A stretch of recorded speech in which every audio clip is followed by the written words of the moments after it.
Exclusive news. Tirumala Tirupati దేవస్థానాన్ని వరుస వివాదాలు వెంటాడుతున్నాయి. ఒకవైపు కల్తీ నెయ్యి, పరకామణిలో చోరీ, వస్త్రాల కొనుగోలులో అవినీతి అంశాలపై విచారణలు ప్రకంపనలు సృష్టిస్తుండగా ఇప్పుడు మరో ఆరోపణ సంచలనం రేపుతోంది.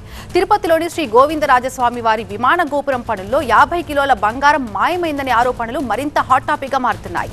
తిరుపతిలోని శ్రీ గోవిందరాజస్వామి వారి ఆలయానికి ఎంతో ప్రాముఖ్యత ఉంది. ఇలాంటి ఆలయ విమాన గోపురానికి సంబంధించి బంగారు తాపడం పనుల్లో గత ప్రభుత్వం హయాంలో భారీగా అవినీతి జరిగిందనే కమెంట్స్ చర్చనీయాంశంగా మారాయి. గోవిందరాజస్వామి వారి ఆలయ గోపురం బంగారు తాపడం కోసం టీటీడీ 100 కిలోల బంగారం కేటాయించింది. దీంతో 9 పొరలతో బంగారం తాపడం చేయాలని నిర్ణయించారు. ఇక ఆలయ గోపురానికి 9 లేయర్లతో తాపడం చేయాల్సిండగా 2 పొరలతోనే సరిపెట్టి దాదాపు సగం బంగారాన్ని మాయం చేసినట్టు ఆరోపణలు వస్తున్నాయి. విమాన గోపురం పైన ఉన్నటువంటి 30 విగ్రహాలను ధ్వంసం చేసి బంగారు తాపడం పనులు చేశారని తిరుపతి జనసేన నేత కిరణ్ రాయల్ మండిపడ్డారు. దీనిపై పూర్తి స్థాయిలో విచారించాలని డిమాండ్ చేశారు ఆయన. ఒకటి శ్రీ వెంకటేశ్వర స్వామికి అన్నగారైన గోవిందరాజ స్వామిని అందరూ ఉంటారు. చాలామంది భక్తులు వెంకటేశ్వర స్వామి దర్శించిన తర్వాత మంగాపురంకి వెళ్ళేటప్పుడు గోవిందరాజ స్వామి దర్శనం చేసుకొని పోతారు. ఆ టెంపుల్లో 50 కేజీల బంగారం చోరీకి గురైనట్టు సమాచారం ఉంది. 32 దేవతా విగ్రహాలు, వందల సంవత్సరం చరిత్రలో గోవిందరాజ స్వామి గుడి మీద ఉన్న దేవతా విగ్రహాలు. అలాంటి దాన్ని వీళ్ళు ఎలా చేశారు చూసాం మనం. పూర్తిగా బోర్డు గుండి చేశారు. ముందు ఫోటో, ఇప్పుడు ఫోటో, పూర్తిగా బోర్డు గుండి చేసేసి బంగారు తాపడం చేశారు. అవసరమా? ఈ ఒక్క కాంట్రాక్ట్ ఇచ్చారు ఓకే, వర్క్ ఇచ్చారు ఓకే, 50 కేజీల బంగారు బయటికి వెళ్ళబోతుంది. ఇప్పుడు దీన్ని కూటమి ప్రభుత్వం సీఎం గారికి, డిప్యూటీ సీఎం గారికి అడిగేది ఏమంటే ఆ రిజిస్టర్లో మాకు చూపించాలి, మమ్మల్ని లోపలికి పంపించాలి. ఆ బంగారు ఎంత బయటకు వచ్చింది, అప్పుడు ఎవరు సంతకాలు పెట్టారు, ఎవరు తీసుకున్న విచారణ చేసిన అవసరం ఉంది. 50 కేజీల బంగారం మాయం ఆరోపణలు, కంప్లైంట్స్ నేపథ్యంలో టీటీడీ విజిలెన్స్ అధికారులు దర్యాప్తు చేపట్టారు. ఫిర్యాదుదారుల నుంచి వివరాలు సేకరిస్తున్నారు. అప్పట్లో బంగారు తాపడం పనులు చేసిన కార్మికులను విచారించి ఎన్ని విగ్రహాలు ధ్వంసం చేశారు, ఎంత బంగారం వాడారు అనే కీలక అంశాలపై ఆరా తీస్తోంది.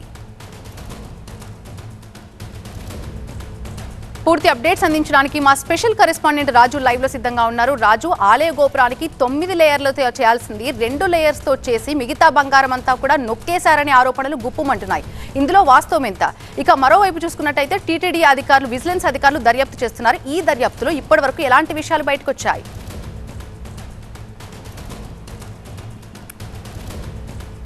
ఇప్పటి వరకు ఈ వ్యవహారంపై టీటీడీ స్పందించకపోయినా టీటీడీ విజిలెన్స్ విచారణ మాత్రం అత్యంత రహస్యంగా కొనసాగుతున్నట్టుగా అర్థమవుతోంది.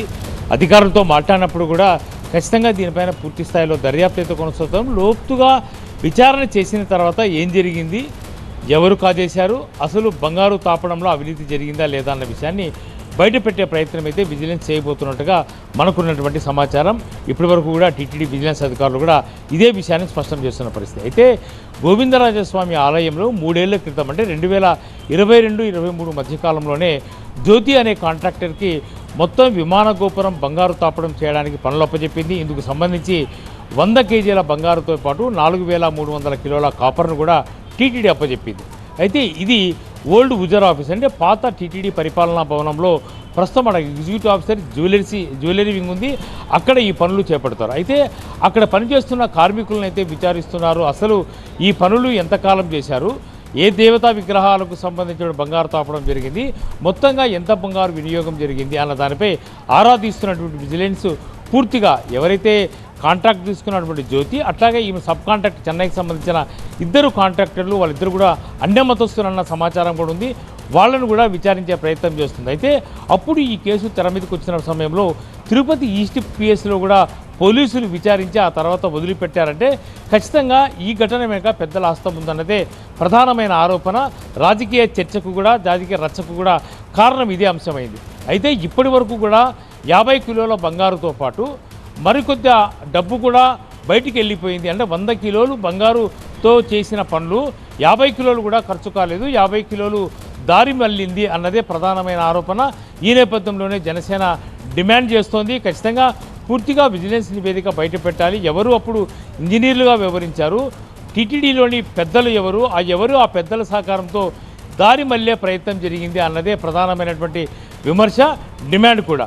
ఈ డిమాండ్ నేపథ్యంలోనే మరి టీటీడీ అయితే స్పందించకపోయినా ఖచ్చితంగా గోపురం పైన శిల్పకళ ఉంది. దాదాపుగా 32కు పైగానే దేవతామూర్తుల విగ్రహాలు కూడా ఉన్నాయి.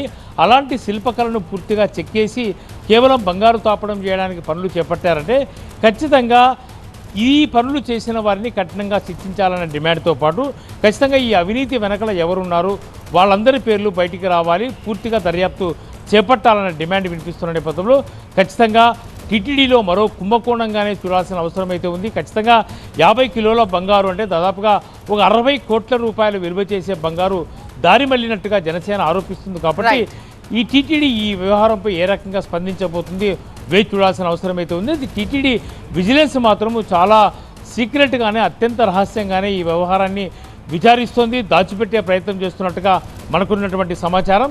అయితే ఇప్పటి వరకు కూడా ఈ కేసు వ్యవహారాలు బయటికి రాకపోయినా ఖచ్చితంగా ఈ స్కామ్ వెనుక మాత్రము పెద్దల హస్తము దాగి ఉంది అన్నదా విమర్శ మాత్రం వస్తున్న పరిస్థితుల్లో టీటీడీ వర్షన్ ఏ విధంగా ఉండబోతుందో వేచి చూడాల్సిన అవసరం అయితే ఉంది. Thank you Raju.